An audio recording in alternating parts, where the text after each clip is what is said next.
María siempre tuvo dificultades para dormir. Las noches en vela se convirtieron en rutina, y el cansancio parecía no tener fin.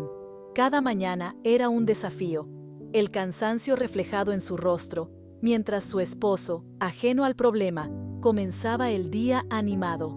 Desesperada, María se desahogó con una amiga sobre su matrimonio. Sus noches mal dormidas, la frustración creciente y la sensación de estar sola en su lucha. Pero entonces, una luz al final del túnel. En el consultorio médico, María descubrió la causa del problema en su matrimonio. Su esposo tiene apnea del sueño y bruxismo, pero había una solución.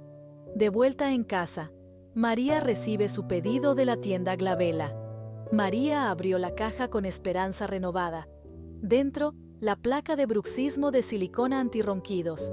Esa noche, su esposo comenzó a usar el protector bucal antibruxismo. Y, por primera vez, María durmió tranquila, sin interrupciones. Al día siguiente, una nueva vida y llenos de energía.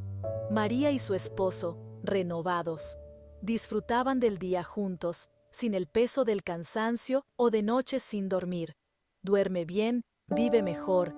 Adquiere ahora mismo tu protector bucal antirronquidos y bruxismo y vuelve a dormir en paz. Haz tu pedido ahora y paga cuando lo recibas en casa. Que tengas felices noches.